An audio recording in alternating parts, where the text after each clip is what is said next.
right? The big problem we see in cybersecurity is world-class security engineers treat people the way they want to be treated.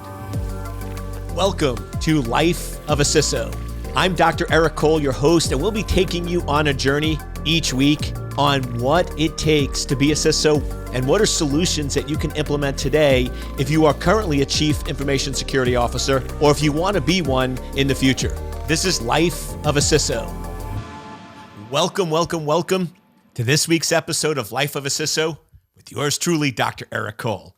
And I love joining you each week, and I have one goal, one objective, and that is to create world-class CISOs. So if you just want to be an average CISO, if you just want to have the title, if you just want to get the paycheck, probably not the place for you, right? But if you want to be world-class, you want to be the best in the business, you're in the right place. And we're going to have some fun over the next 20 to 30 minutes just going through core key concepts. And as we talk about being world-class, I'm super excited because this week we actually had several graduates of our CISO certification. It's a 6-month program and focuses on 3 core things. So I sat down last year and I said, okay, why are we struggling in cybersecurity? And if we really want to get down to it, the root cause is there is not proper communication or understanding between cybersecurity and the executives, right? I used to go in and say, well, it's because we're not fixing the foundational items, right? We have systems visible from the internet that contains critical data. We don't know where our critical data. Yeah, those are all true, but those are not root cause. The root cause is because there's a communication gap. It's because we don't have enough world-class CISOs that know how to do the communication. Once again, I personally cannot believe for a second that you had executives of $1 billion pipeline, one of the largest oil pipelines in the world, and they were clearly told that, listen, if we're connecting these control systems to the internet, they have outdated operating systems, they have vulnerabilities, and the probability of compromise is over 90%. And this is going to cost us at least $10 million in damage if it occurs. That any good executive on the planet sat down and said, yeah, that's a good idea. Let's do that, right? That makes a lot of sense from a business standpoint. Right? I don't think so. The problem is it was never communicated. Now, yes, you can talk to security people and they will say, oh, we told them. Not in a language they understood, right? The big problem we see in cybersecurity is world-class security engineers treat people the way they want to be treated. It's something most people do. When we were growing up, we were taught that statement, treat people the way you want to be treated. The problem is it's wrong because I'm different. Everyone is unique, right? Everyone on this planet is unique and wants to be communicated and learn in a different manner. So if you're treating people the way you want to be treated and you're a world-class security engineer, you're going to treat them like a world-class security engineer. There's one little problem. If they're not a world-class security engineer, they're not going to understand you and they're not going to listen to you. So world-class CISOs need to understand the business and be able to do the translation. So I started looking last year saying, okay, what resources are available to create a world-class CISO? What are resources out there that actually understand what a CISO is? They've done it for 15, 20 years. They understand the challenges and they've worked with hundreds of CISOs and really uniquely understand what needs to be done. And unfortunately, I couldn't find anything. Right? Nothing really existed that directly tackled that. And the reason I know is because the folks coming out of this program, the CISO certification, And I'm not prompting them. I'm not forcing them. I'm not kidnapping their puppies to make them say this. They're like, Eric, this is exactly what I needed. I've been in this field, some for a couple of years. Some said I've been in this field for over 17 years. I've taken a ton of training that claimed to be CISO, and this was the only one that truly delivered on the actual real-world skills that somebody needs.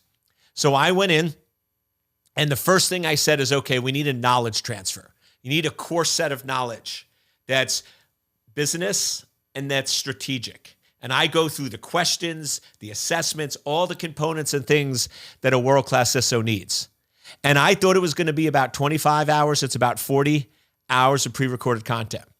I then said, okay, knowledge transfer is important, but what else does a world-class CISO need? They need coaching. You're going to have things that come up that are not necessarily covered in the training. You're going to have challenges that come up where you're going to be like, hey, I need some help.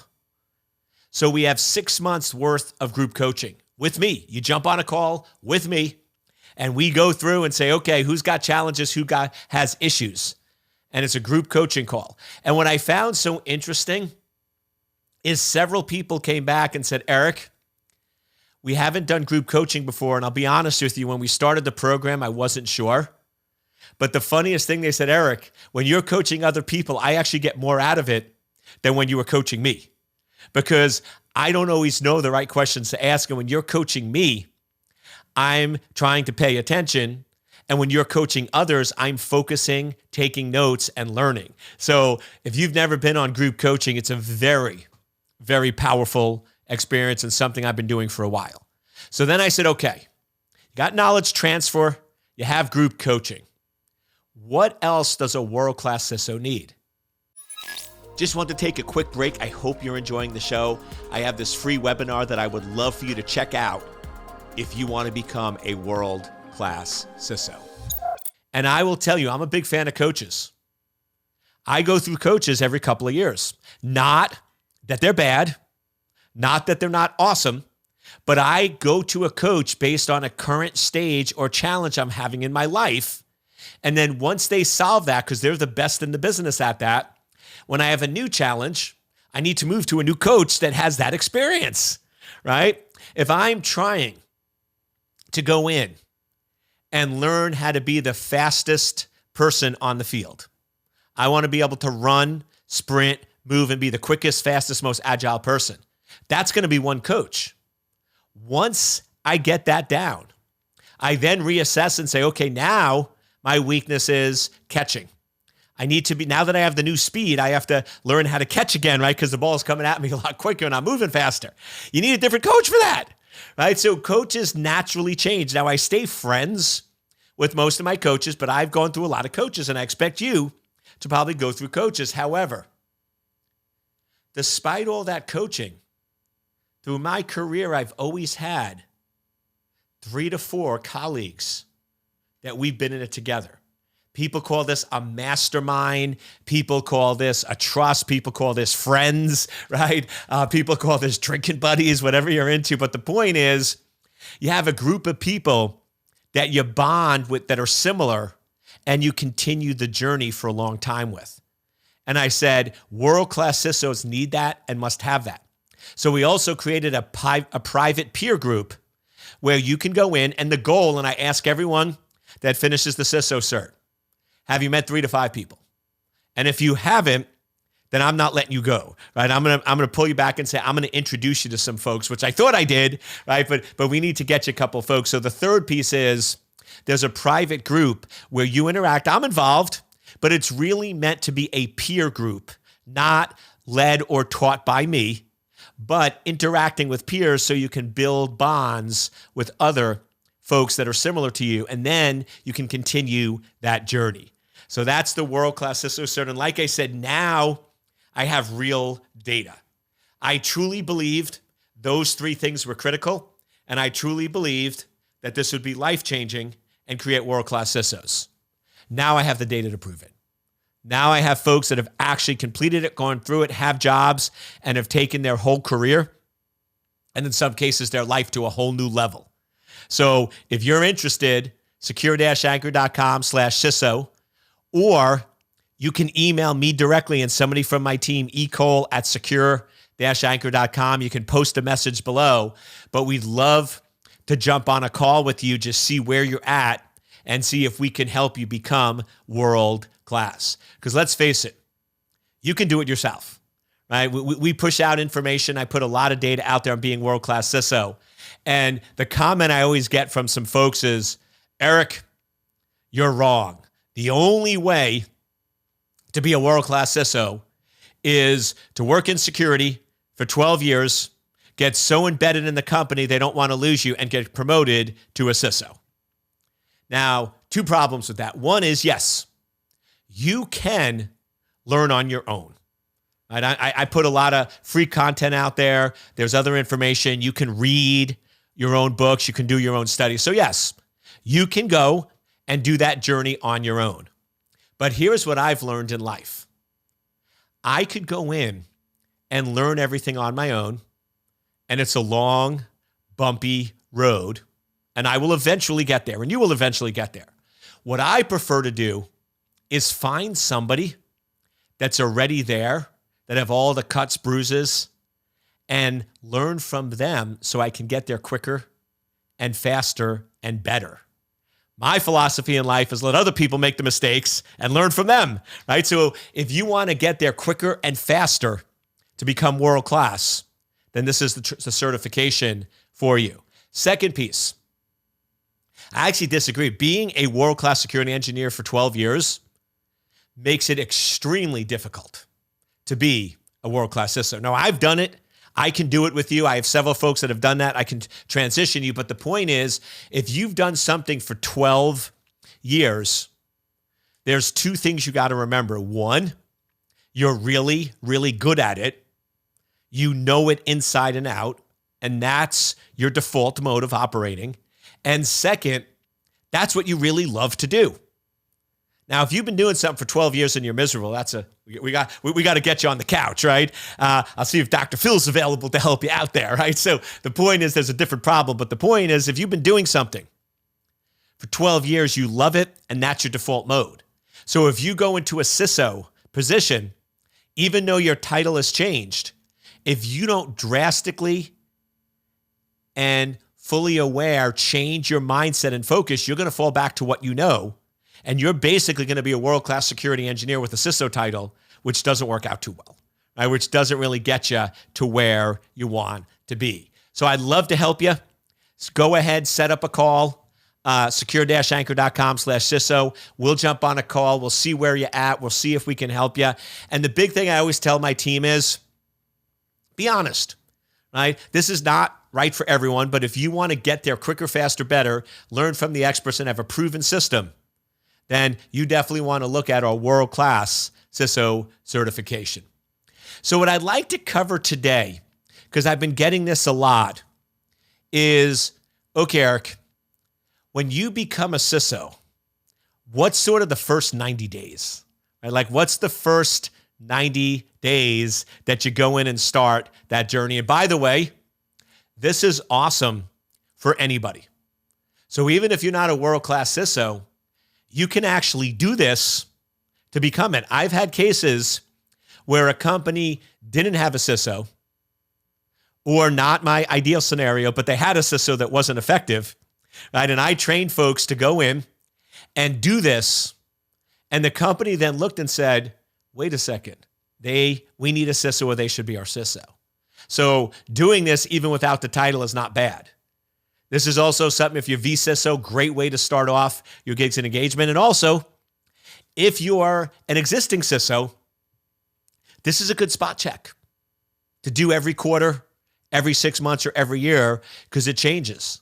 The first thing you must do as a CISO is understand the business. What business is your organization really in? Not what do they claim they're in. Like if you go and you look at Secure Anchor, my company, most people would say we're in the cybersecurity business. We're in the cybersecurity consulting business. I would disagree. We're in the business of making cyberspace safe. We're in the business of communication. We're in the business of changing lives. We're in the business of giving people a different perspective so they can make the proper decisions that keep themselves, their family, their business, the country, and the world safer. That's really the business we're in. Now, it just so happens that the way we do that is with the focus, expertise, and emphasis on the area of cybersecurity.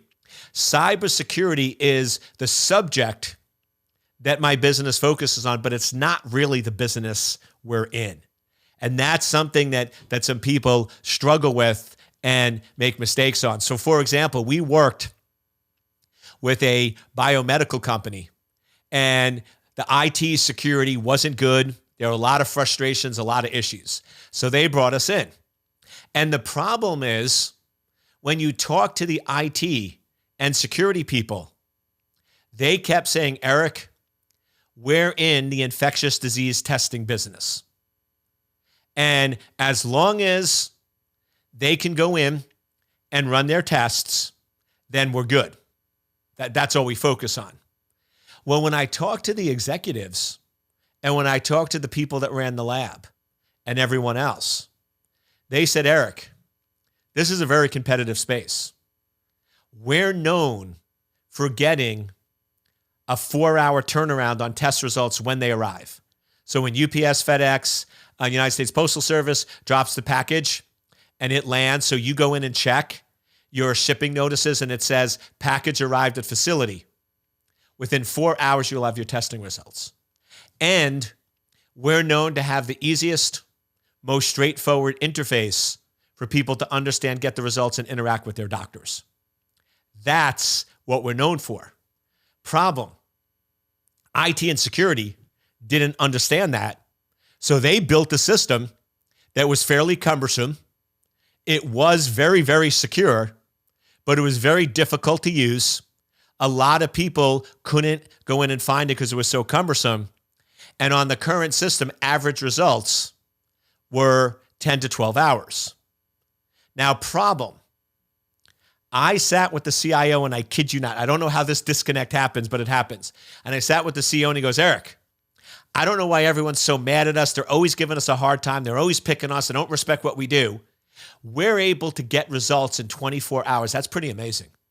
He goes, that's pretty amazing, where when it arrives at our door, within 24 hours, they can get their results. I don't know why everyone's giving me a hard time. And what I actually did was I went in and said, we need a 5-minute meeting with the CEO and the CIO. And I sat down with them and I said, okay, this is going to be really quick. I said, I want you to each take a piece of paper and write down what you believe you promise your customers in turnaround time. So from when a package drops and lands at your door to when the results are for the clients, what is the expectation of this business? Number of hours, please. And they both wrote it down. I said, hold it up. And the CEO held up 4 and the CIO held up 24. And you could only imagine the expressions on their faces. And they're like, what? I mean, the CEO's like, really? He looks at the CIO and goes, you don't know that we promise? And he pulled up the website. The public website says, we will get you results in under 4 hours. And all of the marketing brochures and everything else. And there was just this disconnect where, once again, not pointing fingers, because there's a lot of blame when that happens, but the CIO that also played the role of the CISO, which is a whole nother issue I won't get into, didn't understand the business, didn't understand what they were really delivering and focusing on, and both sides were getting frustrated because they were never communicating back and forth. So you got to get very, very clear about understanding the business. And when I say understand the business, what you need to know is what are the revenue and what are the margins. Because if you're in a 60% margin business, that's a lot different than a 6%. That operates differently, it functions differently, and you have different infrastructure to support each of those. So I'm not saying you need to be a CPA, but you need to understand the general financials. Also, a $5 million business has different security budgets than a $50 million. And a $5 million that has 60% margins has a completely different budget than a $5 million business that has 6% margins. So if you don't understand that, if you don't understand the business, the revenues, the profitability, those general numbers, how in the world can you put together an effective budget? How in the world can you implement security measures that actually work and function correctly? The short answer is you can't, right? And that's the problem and issues. You then want to understand, what are the key business processes? What are the key business processes that we need to run our business? What are the key things that must be functioning, and how do those align to the revenue and profitability? Because if you have a business process that accounts for 1% of profitability and you have another one that accounts for 90%, that's pretty different focus area. And then to me, what you're really drilling down to is you understand the business, you understand the key business processes, you understand what systems or data would have the biggest impact to your business. And then here's really the question you got to be able to answer. What are the 3 top most critical incidents that, if they happened, would have the biggest impact to our business? That's one of the first things when I interview, when I work, when I coach, when we do assessments of a business. I'm going to sit down with the CISO or whoever's responsible for security. And one of the first questions I'm going to ask them is, okay, what are the 3 top incidents that, if they happen, would have the biggest impact to your business? What are the 3 things that, if they occurred, would be most devastating to your business? And if they can't answer that, that means I then go back and I ask, what is the critical data or systems? What's the processes? What business are you really in? And try to decode that. But that's really the driver for everything else. The driver for a world-class CISO is understanding what are the things, the threats that could have the biggest impact to the business, and what are our current vulnerabilities that would allow those to happen. And then we need to determine what is the prioritization and how quickly we need to fix and address those within our business. So whether you want to become a CISO, you're a new CISO, or you've been a CISO for a while, world-class CISOs understand the business, they understand key processes and data, and most importantly, they are very clear and focused and aligned with everyone in the business on what are the 3 most critical incidents that, if they occurred, would have the biggest impact to the business, because that's going to give you the full risk, the critical data, and the exposure. Remember, cybersecurity is all about understanding, managing, and mitigating risk of your critical data being disclosed, altered, or denied access. So if you're going in and you're identifying what the 3 biggest incidents are that would have the most impact to your organization, you're understanding risk, threats, and vulnerabilities, you're understanding critical data, and you're understanding which of the 3, confidentiality, integrity, or availability, would have that biggest impact to your organization. So world-class CISOs understand the business, and world-class CISOs understand the risk of the critical data being disclosed, altered, or denied access. Once again, I hope you enjoyed this episode of Life of a CISO. If you haven't picked up your copy of Cyber Crisis, what are you waiting for? Right? And if you're interested in becoming world-class CISOs, we only want world-class, we don't want average, world-class CISOs, please go to secure-anchor.com/CISO, set up a call, or let me know, ecall@secure-anchor.com. Say, hey, Eric, I'd like to talk to somebody. I'd like to discuss the CISO cert, and we'd be happy to jump on a call with you.